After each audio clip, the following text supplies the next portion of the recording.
व्यास जी ने कहा कि देखो वत्स, एक बार नारद जी तुम्हारे मेरे आश्रम में आए थे। नारद जी का मैंने पूजन किया और नारद जी से कहा कोई बढ़िया बात बताइए।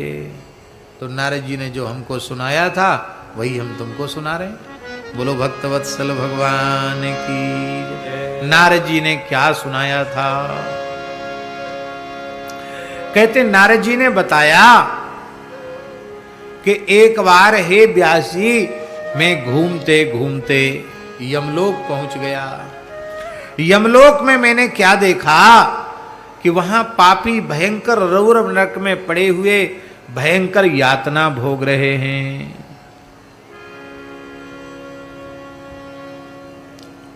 देखकर मैं घबरा गया। नारद जी कह रहे हैं, और मैं वहां से भगवान शंकर के पास चला गया। डर के मारे घबरा गया नरक के जीवों की पीड़ा को देख करके। गंगाधरम महादेवम शंकरम शूलपाणिनम प्रणम्य विधिवद्देवम नारदः परिपृच्छति। कैलाश में जाकर भगवान शिव के चरणों में प्रणाम किया और नारद जी ने पूछा कि हे भगवान शिव, आप कृपा करके बतावें कि संसार में द्वंद्व और शुभाशुभ काम भोगों में, शब्दादि विषयों में 6 प्रकार की ऊर्मी जो षड विकार हैं उनसे पीड़ित होने वाला यह जीव कर्म बंधन से कैसे मुक्त हो, नरक के बंधन से, स्वर्ग के बंधन से कैसे मुक्त हो। हे शंकर भगवान, आप कृपा करके बताओ इस जीव का कल्याण कैसे हो।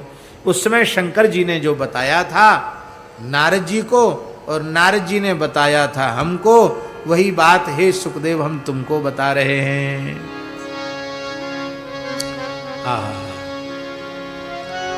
सबसे पहले तो ये विचार करो कि जिस परब्रह्म परमात्मा की माया में ये सारा चराचर मोहित हो रखा है, वो माया बनाई किसकी है? किसकी बनाई? वो माया उत्पन्न किसने की? उस माया शक्ति को प्रकट करने वाला परमात्मा ही है। भगवान की तो माया है। इसलिए विनय पत्रिका में पुरुषोत्तम दास जी, इसलिए विनय पत्रिका में गोस्वामी तुलसीदास जी ने कहा, तुलसीदास यह जीव मोह रजू, जेहि बांध्यो सोई छोरे। तुलसीदास यह जीव मोह रजू, जेहि बांध्यो सोई छोरे। जिसने बांध रखा है वही छोड़ेगा। किसने बांधा है? ये बांधने का ठेका ठाकुर जी का है। गोस्वामी तुलसीदास जी विनय पत्रिका में कह रहे हैं, जेहि बांधे सुर असुर नाग मुनि प्रबल करम की डोरी। जेहि बांधे सुर असुर नाग मुनि प्रबल करम की डोरी। सोई अविच्छिन्न ब्रह्म जसुमति कर, सोई अविच्छिन्न ब्रह्म जसुमति कर, बांधो सकत न छोरी। बांधो सकत न छोरी। बांधो सकत न छोरी। ऐसी कौन ऐसी कौन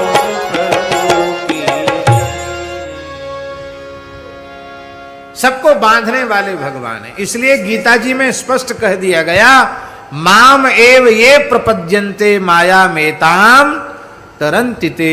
जो अनन्य भाव से मेरी शरण में आ जाते हैं वे मेरी माया से मुक्त हो जाते हैं। इसलिए जिन भगवान की माया है वो भगवान कृपा करेंगे तो ही माया नष्ट होगी। भगवान की शरणागति में इतना बल है। भगवत भजन में इतना बल है कि भगवान का भक्त भगवान की अचिंत शक्ति, प्रचंड शक्ति माया को फटकार लगा देता, माया को ललकार देता है। माया क्या बिगाड़ी? भगवान का आश्रय हो। संत मलुकदास जी का एक पद है, हम सो जनी लागे तू माया, हमसे जनी लागे तू माया, हमसे जनी लागे तू माया, हमसे जनी लागे तू माया।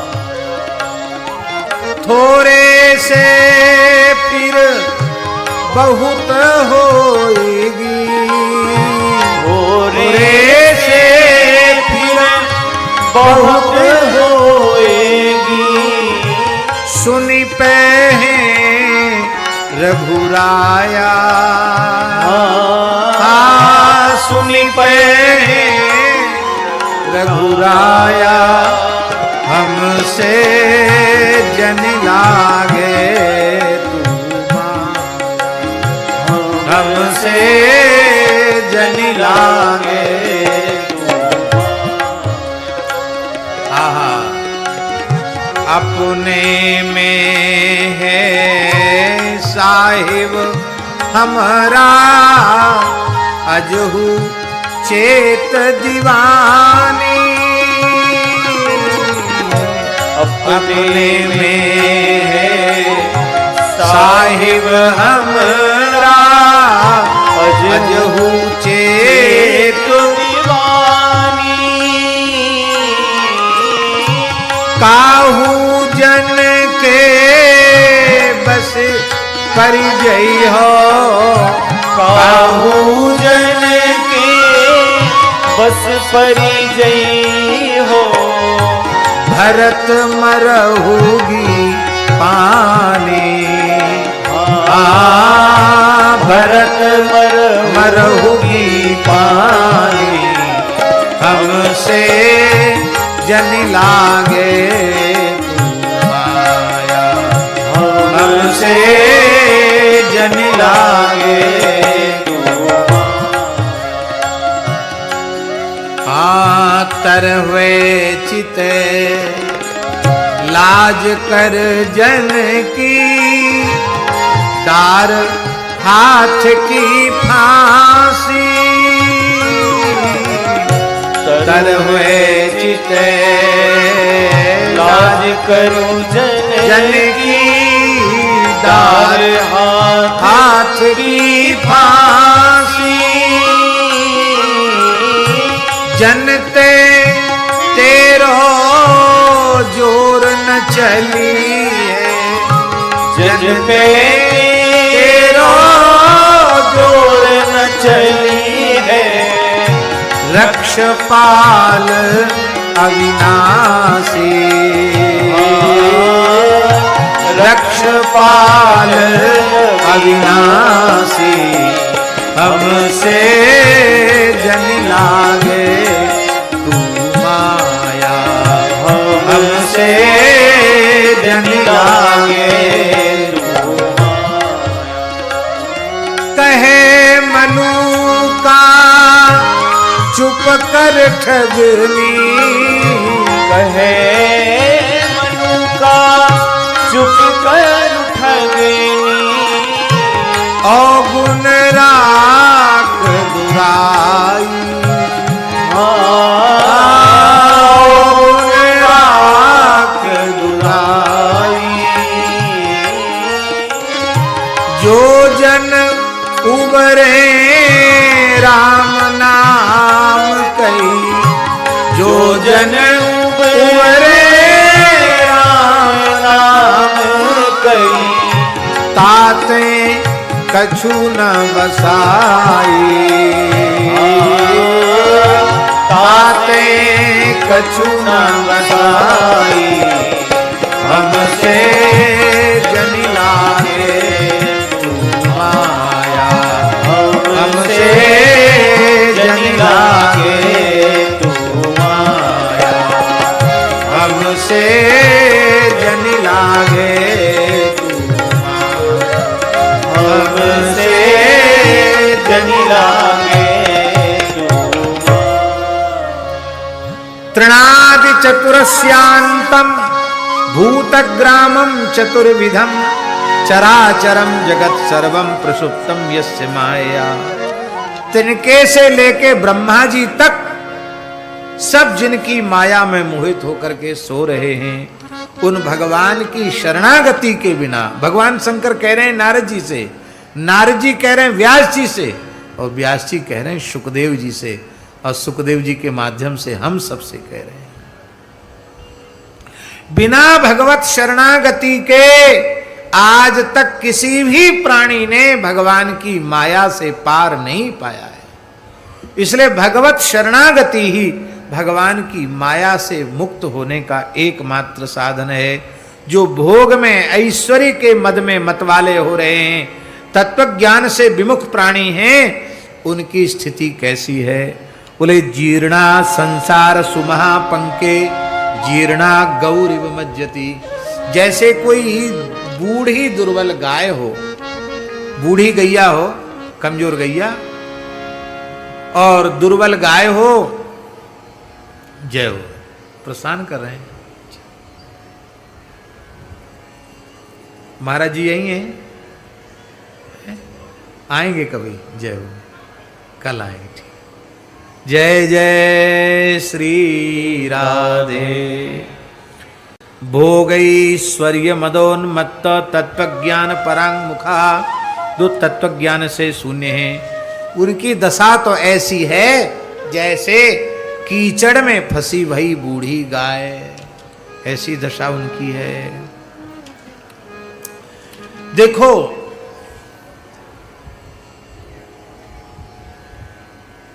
यस्त्वात्मानं निवधनाति कर्मभि कोशकारवत्।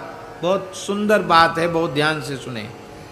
किसी ने हमें बांधा नहीं है, हम स्वयं ही अपने अज्ञान के कारण बंधे हुए हैं। कैसे? बोले कोशकारवत्। कोशकार जानते हैं? नहीं जानते। रेशम का जो फल होता है उसको कोशा कहते हैं। कोसा का रेशम, कोसा का कीड़ा होता है। वो कीड़ा अपने ही मुंह से लार पैदा करता है, तार बनाता है और स्वयं ही बिनता है कोश और खुद ही उसमें बंद हो जाता। आप कहो कि उसको बांधा किसने? किसने बांधा तो नहीं, अपने ही मुंह से उसने धागा निकाला और खुद ही उसमें कोश तैयार करके खुद ही बंधन में पड़ गया। इसी को गोस्वामी तुलसीदास जी ने विनय पत्रिका में तैं निज कर कर्म डोरी दृढ़ कीनी।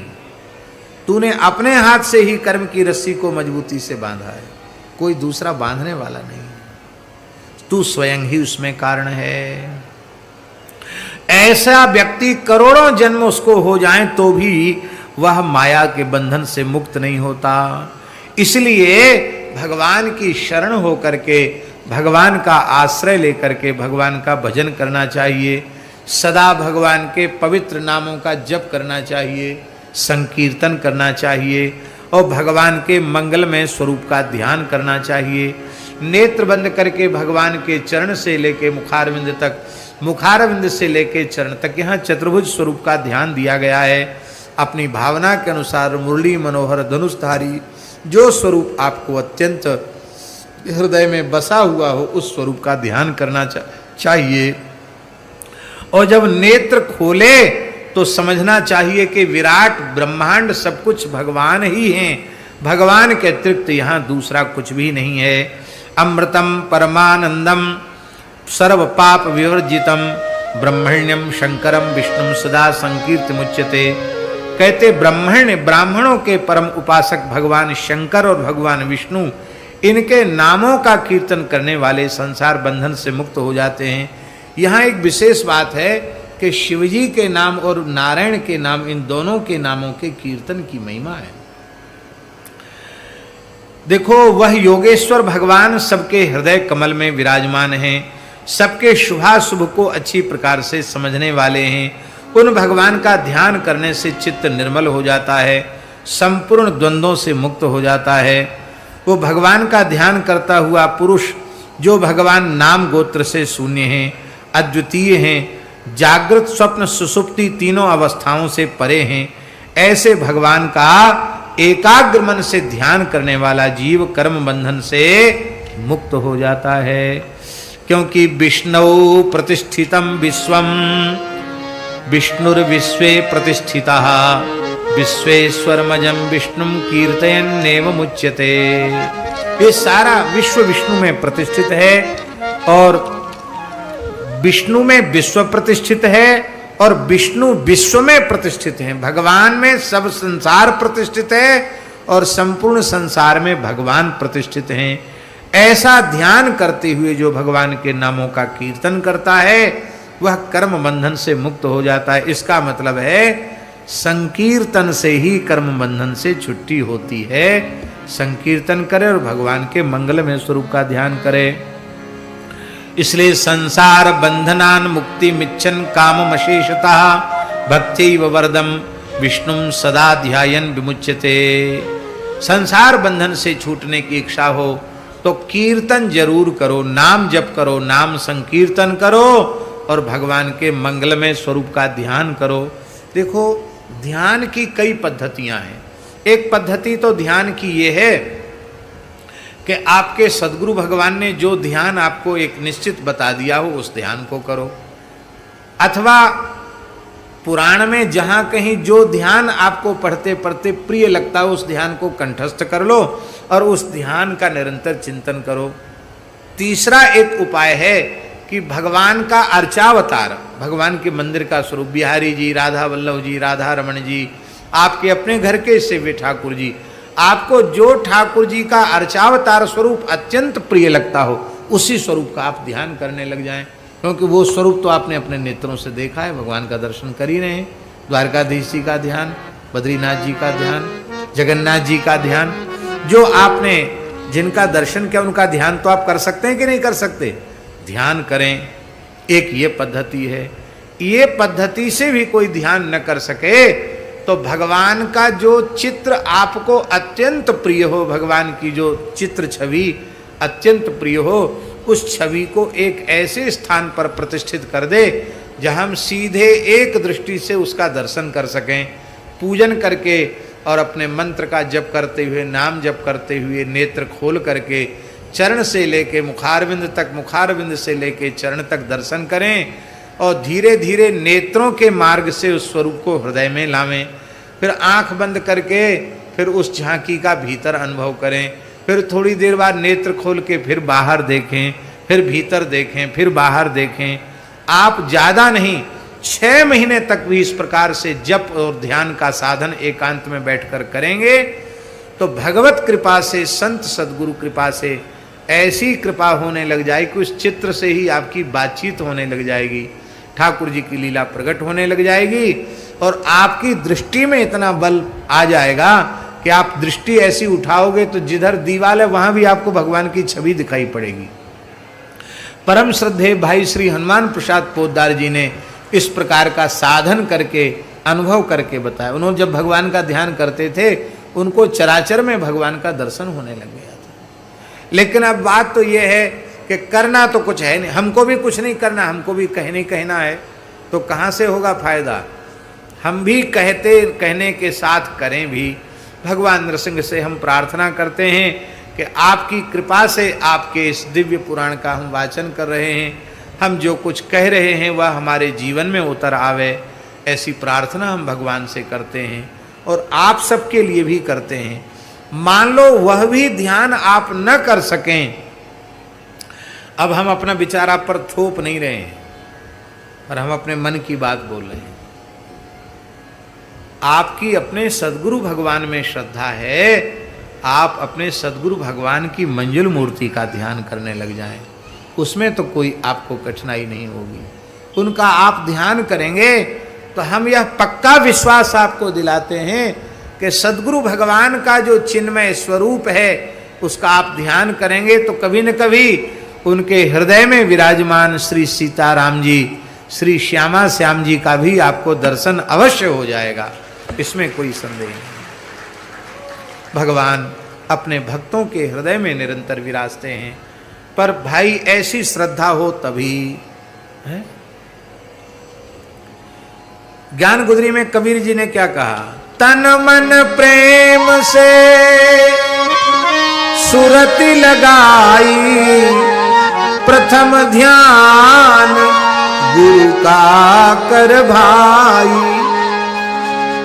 भगवान का ध्यान पीछे, गुरु जी का ध्यान पहले। प्रथम ध्यान गुरु का कर भाई, तब सूरति फिर शब्द में दीजे, निर्गुण सरगुण सब लख लीजे। फिर भगवान नाम में अपनी बुद्धि को, चित्त को लगा दो तो निर्गुण सगुण का झगड़ा मिट जाएगा, सब भेद आपके सामने प्रकट हो जाएगा। बोलो भक्तवत्सल भगवान की जय। ध्यायन्ति ये नित्यमनन्तमच्युतम्,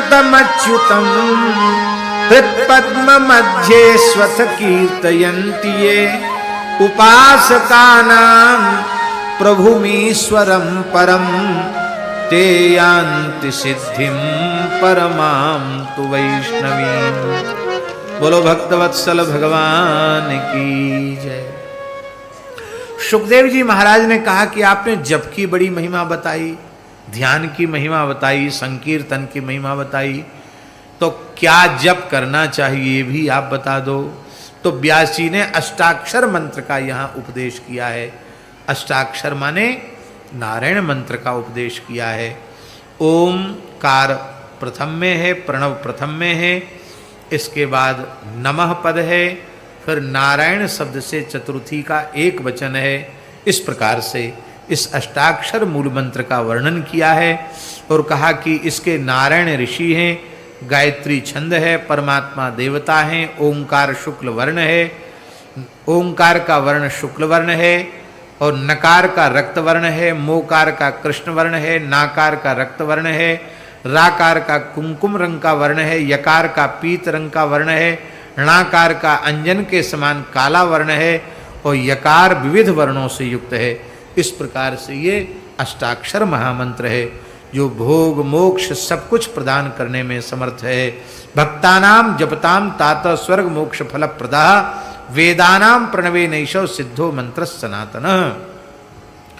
सर्व पाप हर श्रीमान सर्व मंत्रे सुचोत्तम, एनमष्टाक्षरम मंत्रम जपन नारायणम स्मरेत। इसका जप करता हुआ नारायण का स्मरण करे। यहाँ व्यास जी ने सुखदेव जी को इस बात का उपदेश किया है, किंतु हम यहाँ निवेदन करें कि आपको अपनी परंपरा से अष्टादशाक्षर गोपाल मंत्र प्राप्त है तो आप अष्टादशाक्षर गोपाल मंत्र का जप करें। आपको द्वादशाक्षर वासुदेव मंत्र प्राप्त है तो उसका जप करें। आपको अपनी परंपरा से श्री राम तारक षडक्षर मंत्र आज प्राप्त है तो आप उसका जप करें। यहाँ कहने का मंत्र तो कोई एक ही बताया जाएगा नहीं, जो आपको अपनी गुरु परंपरा से प्राप्त है उस मंत्र का जप करें। राम कृष्ण नारायण में भेद नहीं, रामकृष्ण नारायण के मंत्र में भेद नहीं, रामकृष्ण नारायण के उपासकों में भेद नहीं। भगवत स्वरूपों में भेद करने से भगवत अपराध, वैष्णवों में भेद करने से वैष्णवापराध, मंत्रों में भेद करने से मंत्रापराध होता है।